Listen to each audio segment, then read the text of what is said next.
This is week number 70 for the Wellness Wednesday. And so we've been doing this for a little while. And today's about emotional resilience. And since it's back to school time here in the States, we've got people going back to school.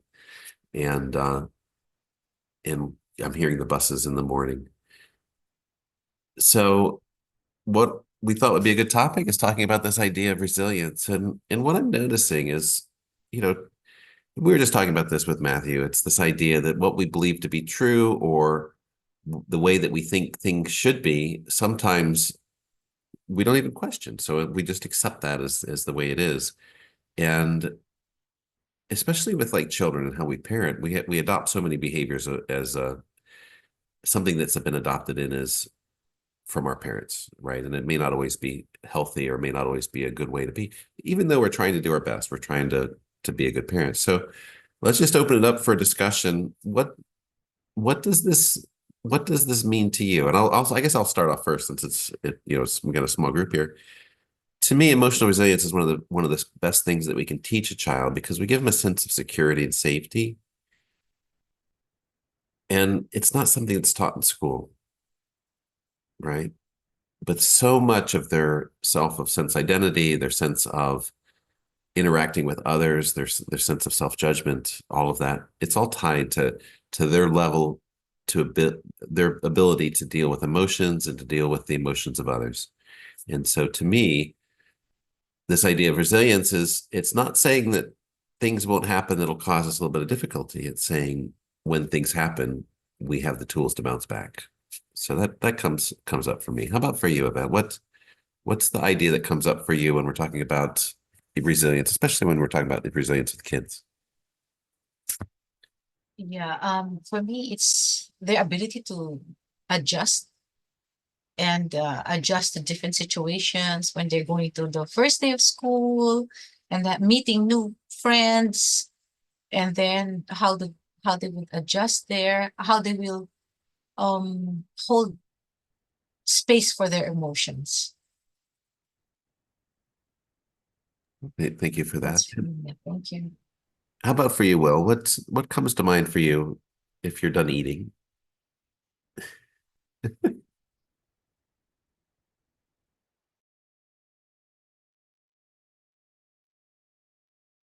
We still can't hear you yet. It's check your mic on your Zoom.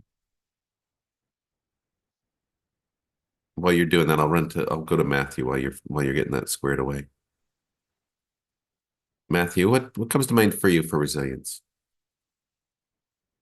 Honestly, I don't know. I don't have kids. I'm 56. There's no way that's going to happen What's unless I get drunk enough that something happens on a night out. But think of Um, like an inner child, right? Because we all have inner children, and we've seen them in the business world. I mean, it's like something will happen, and it'll trigger that childlike response of emotions. Um, so consider it like an inner child or dealing with someone else's inner child. well, I think when I think about parenting, I think about the amount of parenting that's done that could be done slightly differently, whereas a lot of people are just telling their kids what to do, they're advising their kids what to do, and they're not really exploring anything really about the kid. Now, obviously, the kid can only have a mind of its own at a certain age when it gets to, let's say, emotional maturity. I don't know when that happens. But, it goes back to this is what you should do, and these are the schools you should go to, and these are the people you should talk to. And again, like we talked about in the beginning, we impart what we think is best for the kid because we don't think the kid can actually think on their own. And I think a lot of parenting would be a lot more successful if they involved their children more in the decision making process when it affects them. And then what that will do is it will start to get them to think more about when they have an issue and they have to be resilient around it. It's just one thing that came to my mind. I appreciate that. Thank you for that. Want to try now? Will, Can you hear me now? Perfect. Thank you, my friend. Um, I think for me, it's like what Matthew said is teaching them, and what Yvette said is that teaching them that every situation in life is going to change, and every situation in life is going to create a reaction, and choosing how you react, whether you're just going to let it slide or going to, and choosing not to react is probably the best way we can show them resilience, is not reacting ourselves. So a child says something to us really horrible, instead of reacting to it, just sort of wandering away, going, well, you know what? I'm going off here because I don't like what he said, and that's all you're going to get from me now. It's interesting because I noticed that children are quite good and skilled at they're like little emotional salespeople, and they use emotions to get what they want. And the littler they are, the more skilled they are at play acting drama to emotions. And the story that I always tell is that when my daughter's stepbrother he was very young. He was probably like maybe 2 years old or three. Throwing a full out temper tantrum on the bed, and I was waiting for that family to get together so we could go down to the pool. And and I'm sitting on the chair watching him, and it's like I watched the mom come up and bring a bottle, and it's like he kicks the bottle away, and arms and legs flailing, full out siren scream. I mean, you could hear it down the hall, and I'm just sitting there watching this, and then the dad comes up and he brings a toy, and it's like the toy gets batted into the window, and then all of a sudden, it's like I'm watching, and it's like the dad's running this room and going to the next room, and then the mom's going to this room and the bathroom, and I just looked at him while they were both out of the room, and I said, you are really good. You've got them both running. And he looked at me, and the smile that radiated from his face, he just beamed with pride. He was so proud of himself. And it's like he kept smiling, and it's like he could not look at me without breaking into this huge grin. I mean, he was just instantaneous. He could shift from temper tantrum to being so proud of himself. And I thought, oh my God, it's a game, right? And at that moment, it changed my life to realize that yes, the kids are sometimes in, this very emotional state, but sometimes they're just testing out emotions. And our reaction to that is, will help them define and to shape, how they utilize emotions, how they experience emotions. So I just thought it was an interesting experience. So does anyone else have kind of a funny story like that where it just exemplifies a kid or someone else using emotions in a way that you realize this is just for some sort of game? I don't know. Has anyone else seen something like that you can say without embarrassing your own children? I have one situation which involved no children of a certain age. Okay, I was in a meeting. This was in the US, and it was with a fairly big client, and it involved me and about 10 other people in this boardroom. And we had a schedule for implementing this pretty big asset management platform. And we had outlined training, implementation, data migration, blah, blah, all that kind of stuff. And after meeting with the team and after talking to the team, getting to know different people, I came up with what I thought was maybe a better training schedule for the company. And the guy that was managing it, he was the difficult one. He just went off on one and started giving me a load of shit. And he was being really disrespectful. And then I immediately just reacted. And I started shouting at him. He started shouting at me. I said, "Look, I'm heading off. I'll be back in a minute." And I went out and I came back into the room. And this is an example of how people can change from black to white. I came in, I had me whatever drink I got when I was out in the vending machine, sat back down, looked across the room at the guy that was being nasty towards me, and he just looked over and he said, "Are you done now?" And I said, "Yeah, let's get on." And we did. Now that's obviously the opposite of being calm and whatever, but there is some situations where maybe you just need to walk away, as Will said, and come back. So sometimes being calm is just not going to work because your presence could be the trigger for that emotional outburst from the kid, and maybe the kid just needs their own space to calm down, maybe not fully, but at least enough so that they're not shouting, and you're kind of getting to the stage where they've calmed down a little bit and they're probably drying off tears or any of that kind of stuff. So that's what kind of came to my mind. That was a kind of a funny story. Well, it's also a realization that how your emotions can shift because you're braced for them. So that's something does anyone else have a story that has come up that they'd like to share? If not, I'll move on to so there's a couple different places where emotional resilience can come in. It's like I know of a client that has a child that is dealing with not feeling connected with friends, right? Friends that are using her for her notes in school. She's a very strong academically gifted child. She works really hard. She spends her time, investing in her schoolwork because she wants to get good grades. And so there's a separation that's occurring for her friends. And so one of the ideas is how do we talk to children in the sense of resilience around friendships. That would be one area. And the second area we could talk about is when dealing with difficult emotions, what are some techniques that we could have? And I'll just open it up to the floor. Does anyone have any preference on either of those topics?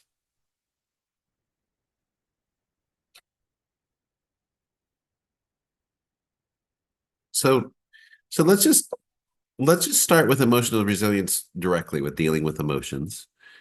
And so what are some techniques that you can use? For myself, the biggest thing that I found is this skill of um, reframing, right? Reframing things in a way that's a little bit more helpful, and so we can't do that when we're in full blown emotion. So maybe some breathing techniques, but those would be two that I would probably, if I had it to do all over again with my daughter, I would focus on those two things. It's realizing the power in remaining in your power. Don't let others disempower you, or don't let your emotions disempower you.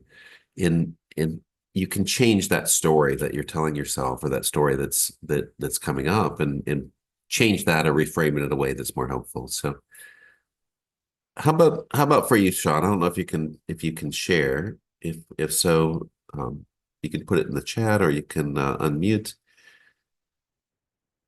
You might be busy. Okay. So what would be a way to help a child with emotional resilience?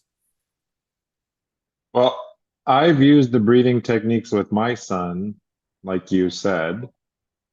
One's like taking a deep belly breath, like bringing it down all the way into the deepest breath we can. And also, another technique is 2 rapid breaths in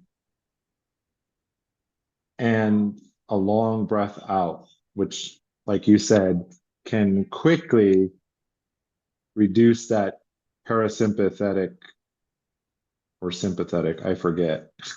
I have to review that. That fight or flight response, that anxiety, that wound up state that we can't think, we can't process. Yeah, if I understand correctly, the parasympathetic is the calm response, right? It's the rest and relax. It's the rest and digest mechanism, which is Correct. opposite of the fight, flight, freeze. So it's Yeah, so it's sympathetic. The sympathetic nervous system activates when we're in fight, freeze. um, fight, Yeah. flight, freeze. The commonly it's fight, flight, freeze. Yeah. So appreciate that. How And about then okay. the other thing is I actually for younger kids, there's a great book on automatic negative thoughts too that I worked with my son to help him develop more of that emotional resilience, to question thoughts that come to mind, right? Is it true? Are you absolutely 100% certain? Is it true? Two simple questions whenever a thought, or like you said, a bullying situation. What is that person saying? Is it true? Is it verifiably true?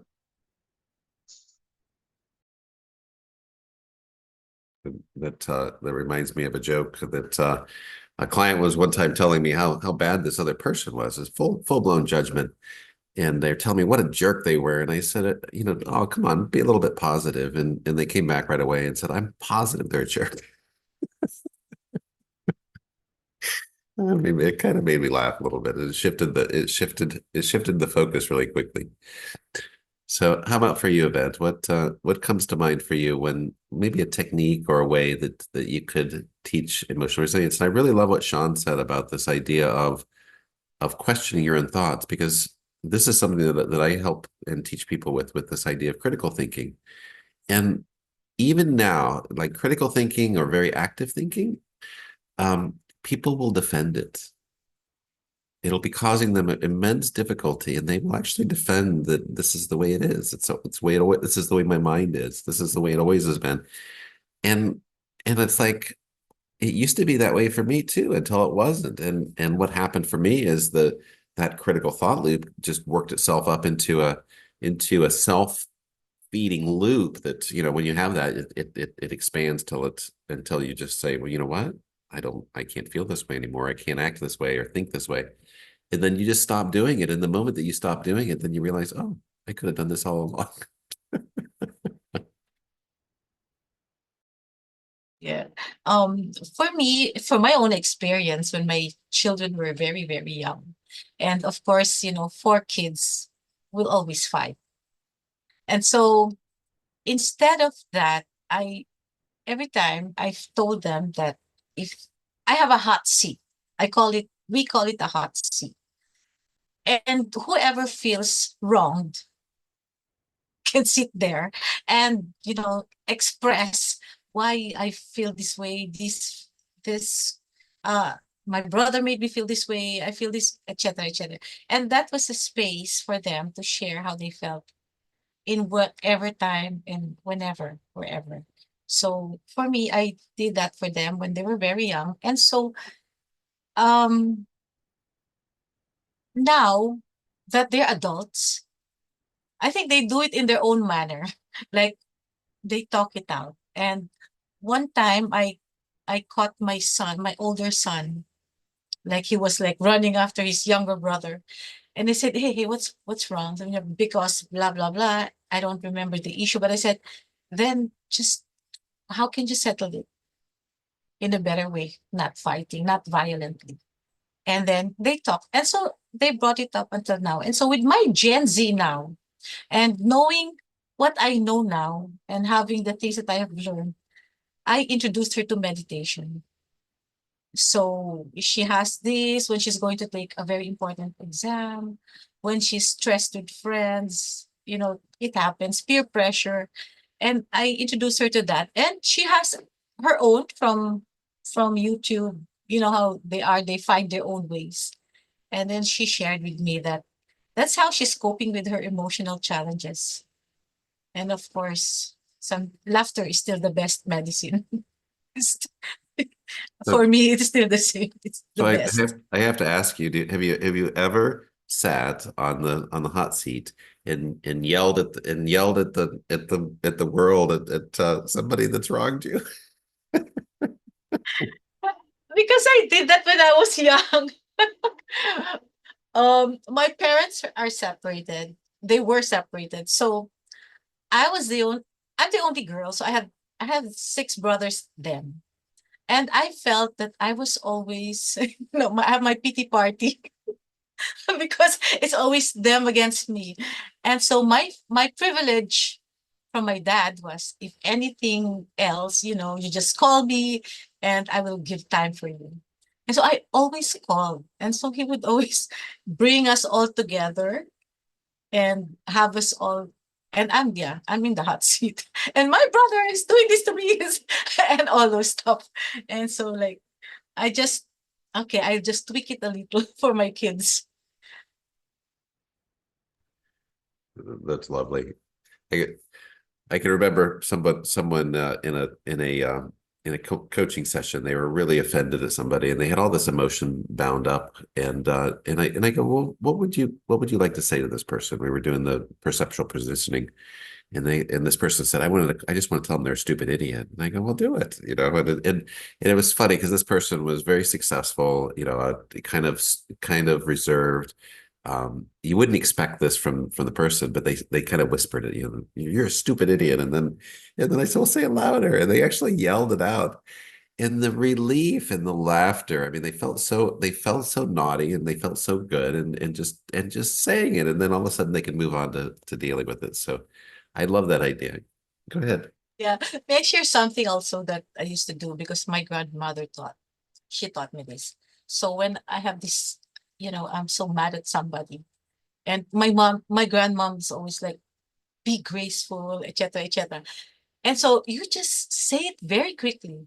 May the fleece of 1,000 camels infest your armpit. I would just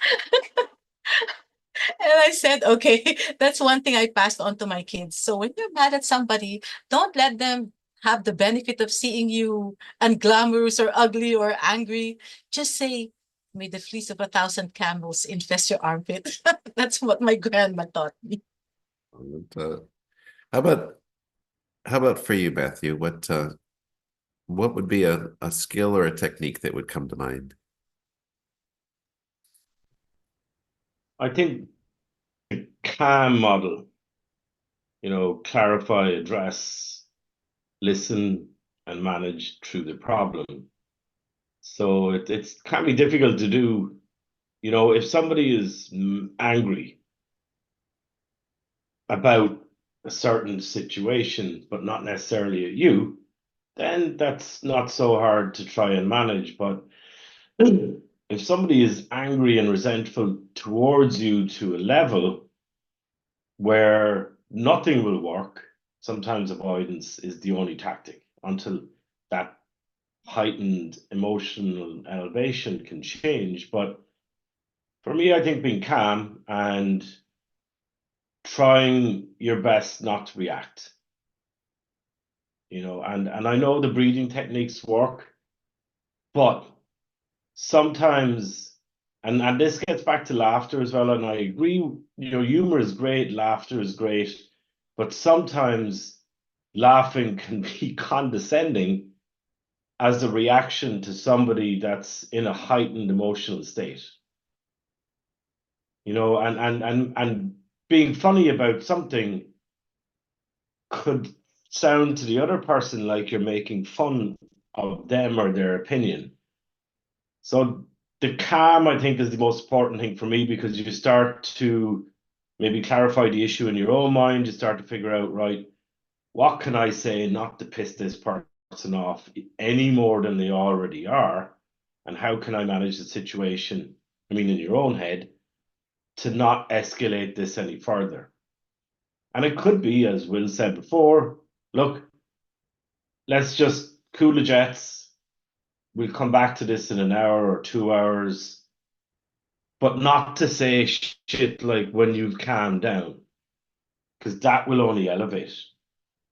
So again, it's the calm, it's the quiet, it's the trying to figure out how best can I manage this so it does not grow any further and become a conflict that can potentially end up in a non-resolvable outcome.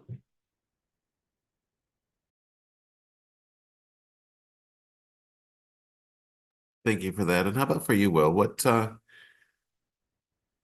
comes to mind for you with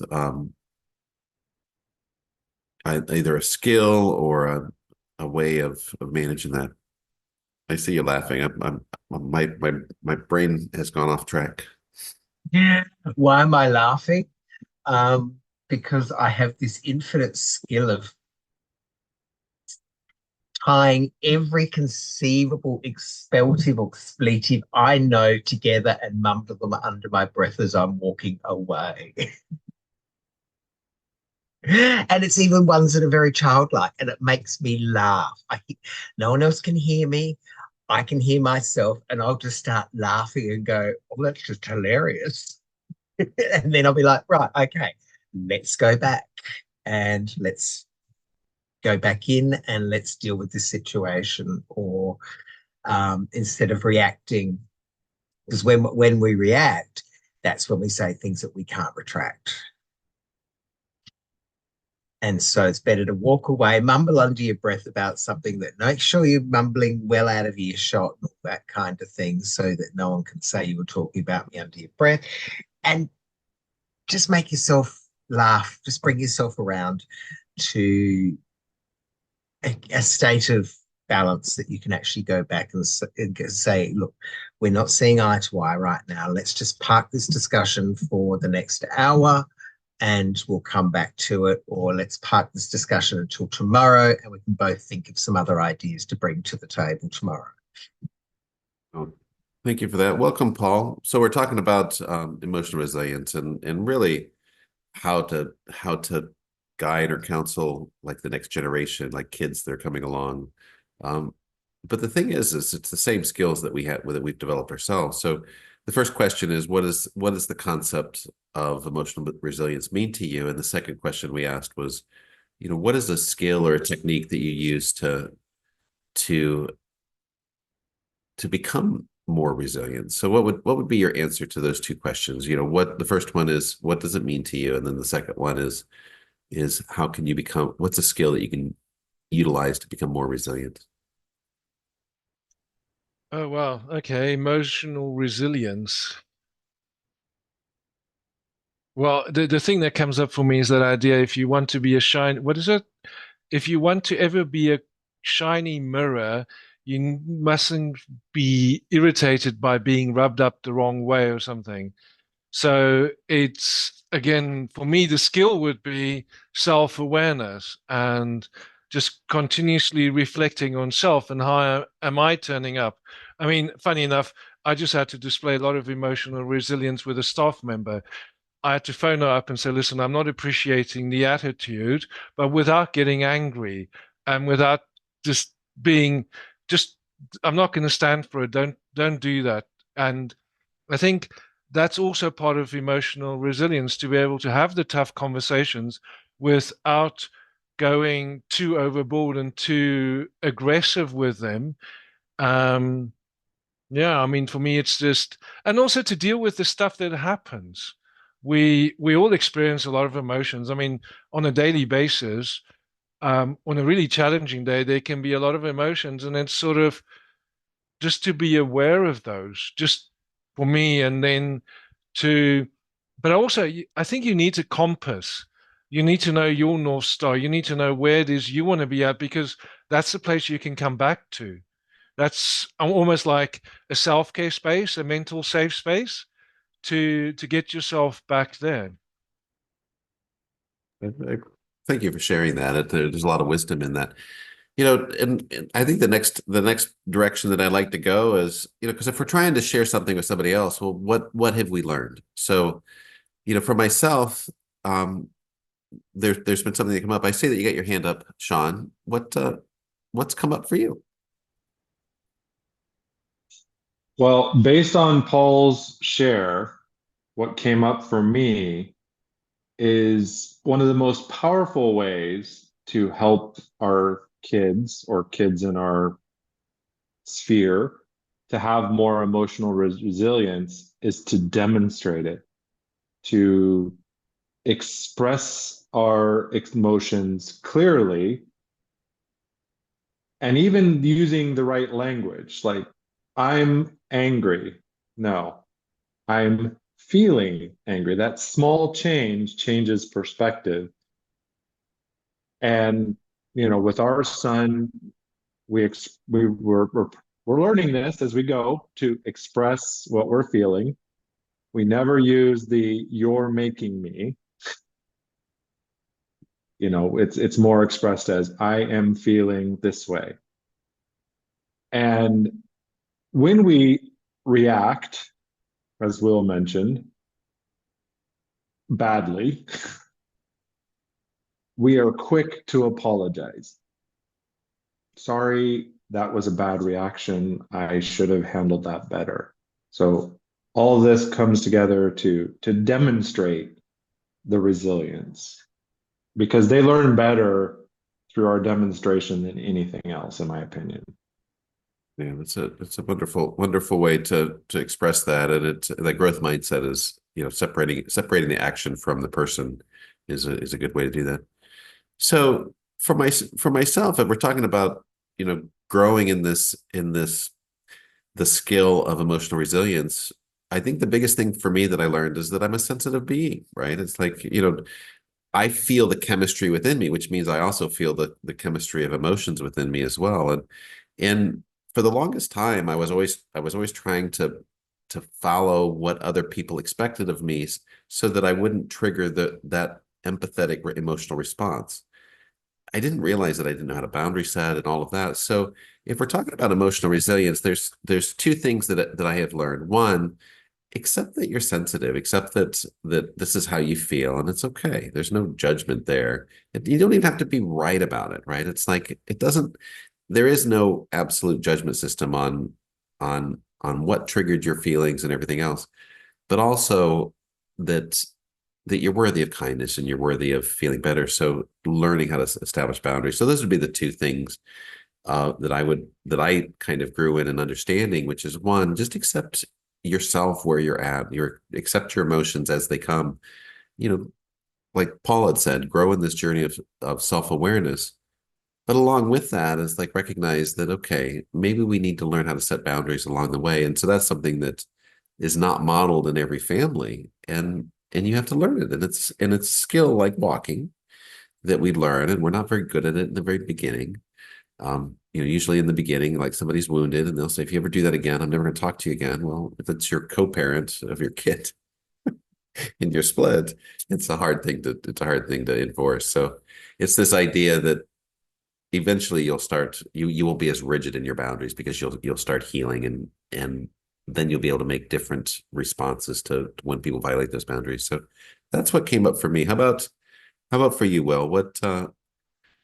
What has been an insight or a realization when it comes to your own emotional resilience that would be helpful to pass on to someone else?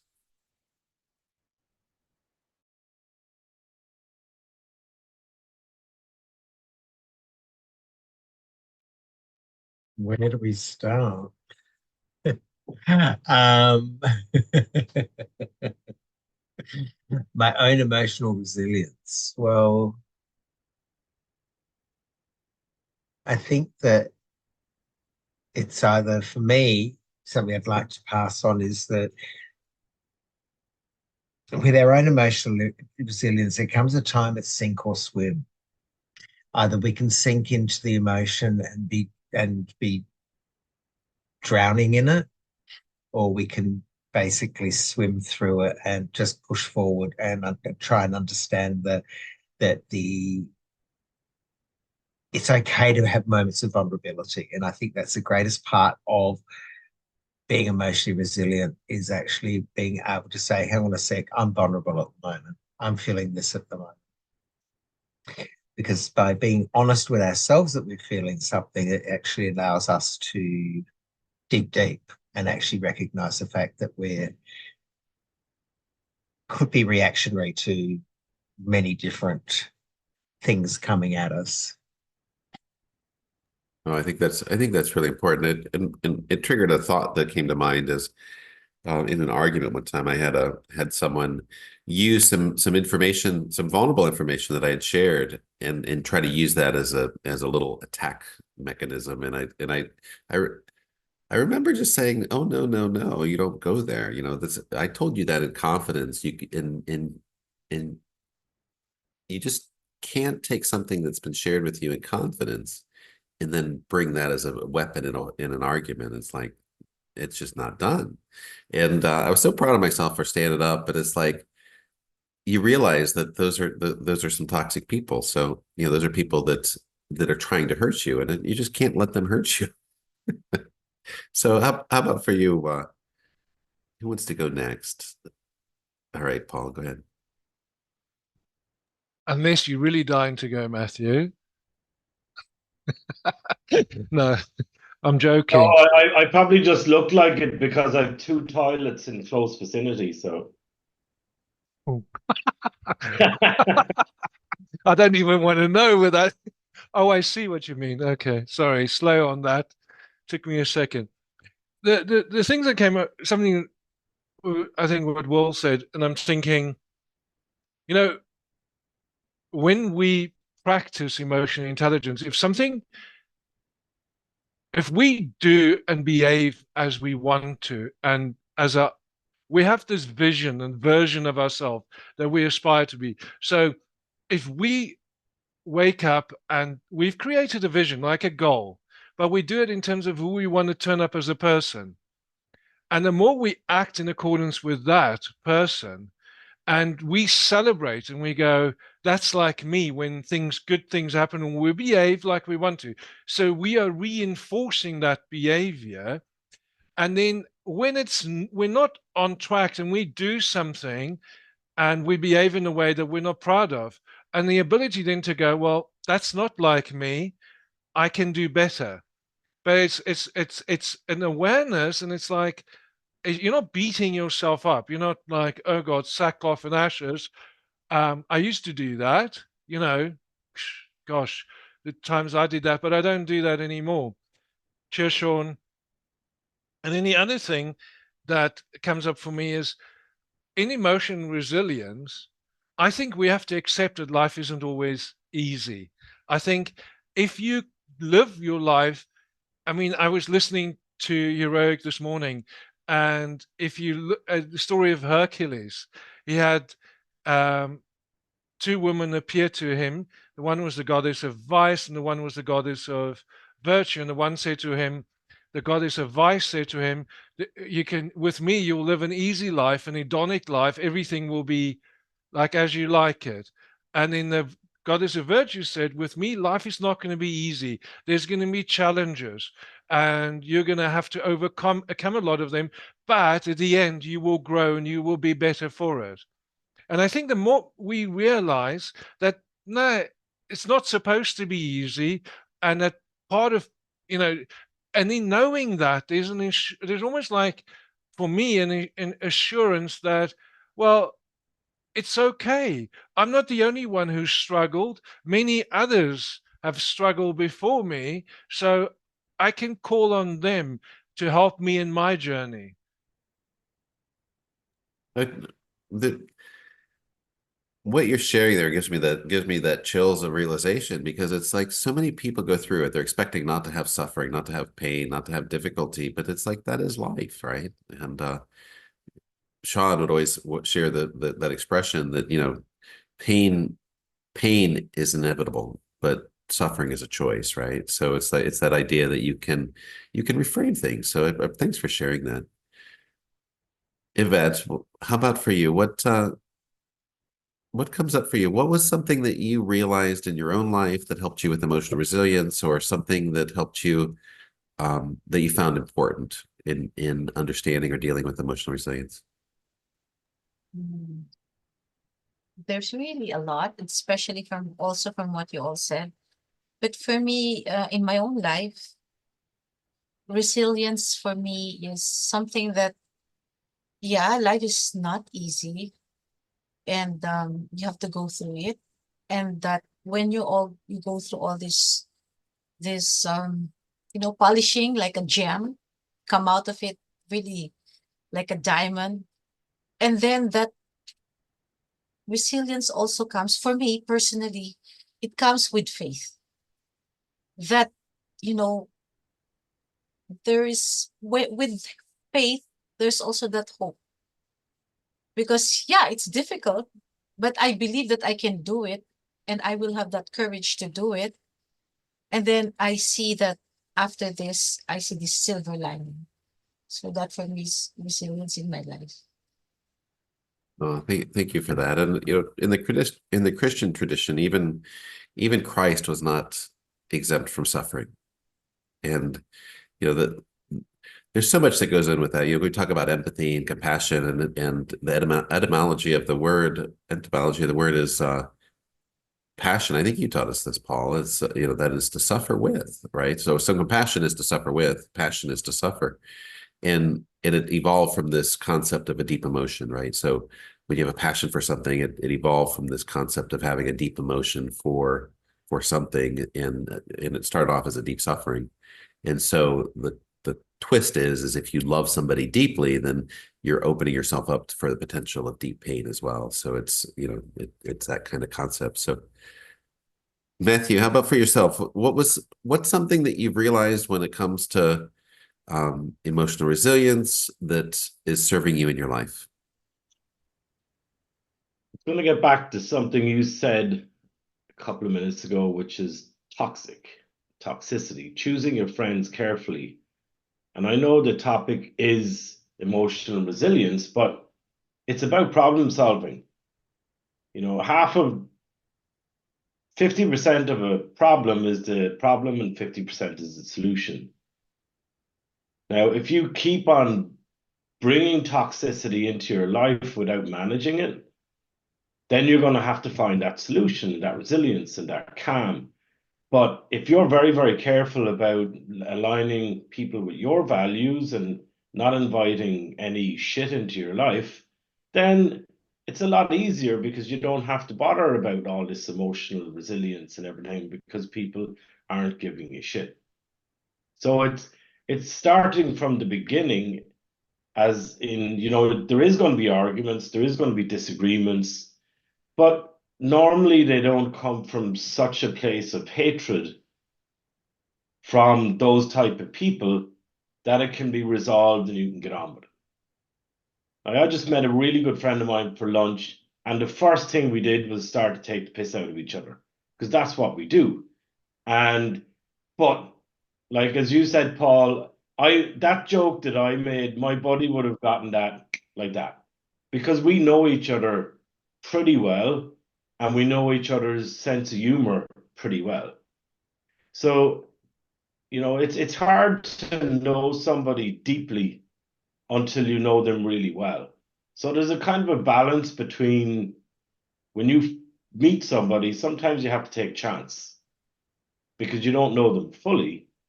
But if you start to see red flags popping up, make sure that there's enough of a positive to weigh out the negative before you continue. So that's my kind of input. Like just because like you can manage the managing the elimination of what causes you to have to be emotionally resilient can stop you having to need to practice it all the time. Can I make a comment there, Yeah, Stephen? absolutely. Go ahead. So I think, Matthew, you're probably a lot more emotionally resilient and for a lot more reasons than you imagine. Because I think, first of all, I like what you're saying because, if we keep giving people the straw to suck the life out of us, then, don't give the straw. But I also think that emotional resilience covers a broader spectrum of, Stephen was saying this yesterday, of people feel overwhelmed, lost, alone, and all these things in the world because we're so overpowered by social media messaging and messaging in the news about how things are horrible. And you need to develop a kind of social and emotional resilience to that. And I think that if you live in a world where that doesn't affect you or you live within yourself, then you have a bit of emotional resilience. Because one of the things you said was, well, you don't need emotional resilience if you don't allow those people in. But there's emotional intelligence there to know not to let those people in. And the company comes from some lessons learned. I may be making some assumptions there. You may have no emotional resilience at all, but I wanted to put that out there for you to consider. Well, I would say that anyone that mentions the word toxic or narcissistic or anything like that has been so emotions are played like a fiddle, and sometimes people are very skilled at doing that. And so I just wanted to ask this question before we go into the takeaways. Is one of the things that you had mentioned self-awareness, Paul. One of the things that I celebrated on my self-awareness journey is when I was triggered, I actually got excited. It's like I was like, okay, here's something else I could work on because I had reframed the experience that this wasn't a person doing something to me or at me. I recognized that, okay, this person did something, and I had a belief that their action or their behavior or their words triggered an emotional response in me. And it's like, oh, that's fascinating. What did they just trigger? What was the belief? Is it true for me? Right. And part of this was on the journey of realizing that most of the time we carry beliefs that we adopted from a parent, and they're not even our beliefs. And if it's not your belief, you can just discard it and you'll never be triggered again. That could be driving in the car, it could have somebody be cutting you off, it could be having somebody cutting in line, it could be whatever it is, being late. So many of these triggers are just hard programmed because my when you were like 3 years old or 2 years old, your parent did it. So it's this idea of um, when you grow in self-awareness, for me, one of the biggest realizations was, oh, that trigger is something about me. And I actually would dive in internally and celebrate finding a trigger. So that was very helpful for me. So how about we'll start with you since you mentioned self-awareness. What was an idea or a realization that helped you on that self-awareness journey? Well, can I share a joke? I mean, Matthew, it's your fault. So, because you said about triggering, Stephen, and I saw a meme this morning. Memes help you a lot with self-awareness. And this, me to Satan this morning, not today, Satan, and Satan going, oh, thank God, not even I have time for your shit today. So, or the energy for your shit. So I feel like that sometimes when you talk about people triggering, I'm like, no, I'm not in the mood. Self-awareness. I think, Steve, for me, I think it's like knowledge. Yeah, people talk about knowledge. I mean, knowledge isn't power until you apply it, but I don't think knowledge is power. Oh, I want to turn knowledge into wisdom, not power. Wisdom to be a better version of me. And I think I made so many mistakes for such a long time, or what I consider to be mistakes. And in the self-development journey, there came a moment where I realized that I should look inside. I can't look extrinsically and blame everybody else for my problems that I created. So, and once I discovered that, I mean, I think there's this always the book with Dr. DeMartini that comes up, the gratitude effect. Because with gratitude, you also have to look internally. You have to go, what am I grateful for? And so for me, that was probably the standout point in that journey, that made me realize that self-awareness is, how am I turning up, and not always finding fault with other people unless they wear something I don't like. Well, then, I can't help it. I have to observe. But the bottom line is that it starts with me, and my journey has become a lot richer for that. The experience of living is not always easy, and it's never easy. I wish it was, but it's not overwhelming because I can talk to myself. I can sit in the morning and reflect day to day to day and be grateful for all of it, and also go, what can I do better today? Who do I want to turn up as? Thank you for that. We've got about 3 minutes left. Does anybody else want to share something on self-awareness, or should we just jump into the takeaways? Do you have anything, Yvette or Will or Matthew? I see no now. Go ahead, Yvette. Oh, is this a takeaway or self-awareness? Whichever one you want. Okay, so for me, just short on self-awareness is being to understand why I do what I do, and then turning myself from that victim mentality to empowerment. Although it's not a perfect way. I mean, it's just still struggle, but now it makes me aware, like, hey, you're back there, and then get out. I love that. And what was your takeaway from today? So for me, takeaway for resilience is really communication also. How you communicate with yourself and then how you let others communicate with you and vice versa. I love that. And Matthew, what was your takeaway from today? And if you have anything on that idea of self-awareness, please share as well. I think my takeaway is just don't get pissed off over the small stuff. It's back to the triggers. Let's say you're driving along and the speed limit is 120 kilometers an hour, and the person in front of you is slowing down to 110, speeding up, slowing down, speeding up, slowing down. Just speed up and slow down with them, or pass them out. Instead of saying that, whatever, so there's so many things that we get upset about or that we bitch about that has absolutely no value at all. So why bother? That's kind of what I got from today. Now, I used to get pissed off about stuff that had absolutely no value, like the driving. Like instead of driving past somebody who's trying to get out, just could let them out and be nice and not sweat the small stuff. I think there's some things that's worth getting emotional about and some things that's just not worth worrying about. Oops, I love that. I know we're running long, but there's a joke where an old man goes into the drive-through and the person behind him is beeping the horn and is so upset with him. And so he goes up to the first window and he pays for the order behind him. And then he gets up to the next window and he takes his food and he goes, well, give me the next order too. I paid for it. And he leaves. So his comment was, don't mess with old people. So it was kind of funny.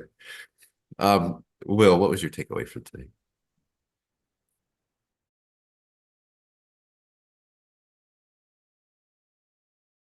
Can't hear you. Don't sweat the small stuff. Worry about the things you can change. And there's always two roads you can take, the higher road or the lower road. And sometimes it's easier to just go on the high one and then turn around and come back. Might take you longer to get to the destination, but it sometimes just gives you so much more peace of mind and leaves you feeling calm. I appreciate that. And Paul, how about for yourself? What was your takeaway from today? Well, first of all, thanks for letting me in so late. I was really enjoyed being here. It's conversations are good. It is the best thing to be able to share all this stuff with people and grow from it.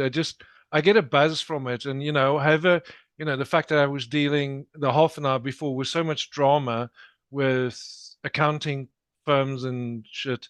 Anyway, so conversations are good, and I think there's something I want to share with people just quickly is that don't stop yourself from having conversations, whether it's a therapist, a coach, a friend, because you get stuck in moments that you don't have to get stuck in. I love that. And and also we can onboard some negative emotions. I mean, it happens. And I just yesterday I had an experience where somebody they just called me out of the blue and just dropped this truckload of emotion on me. And I don't even know this person. I mean, I'm a casual acquaintance. I've talked to him like once, a few times, months back, but it's been like 3 or 4 months since I've talked to them. And so it was a little bit of a challenge because it's like, okay, what do I do with this? What do I do with this level of emotion and how do you respond to it? So it's nice to bring that back around. And for myself, the takeaway is treat yourself with a little bit of kindness, right? Treat yourself like you're actually deserve, like you would want somebody to nurture and care for you because we're deserving of that. And we need to be our best advocate, right? We need to be our best advocate for our own human experience. And so with that, it's being a little bit easy on ourselves. If we have an emotion, we have the emotion. It's not judging it as good or bad. It's just that, okay, that happened. and what can we do moving forward? So that was my takeaway. So I appreciate you all, and thank you for being here and being supportive and for wonderful conversations.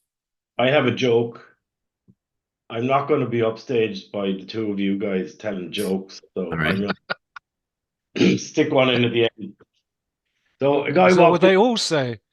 I know, yeah.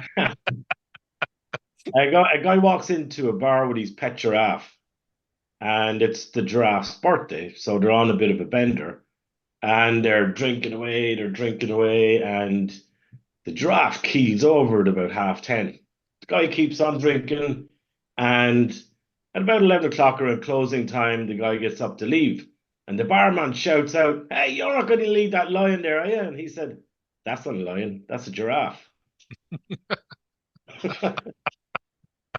Ha ha ha ha. All right. Cheers, guys. Thank you.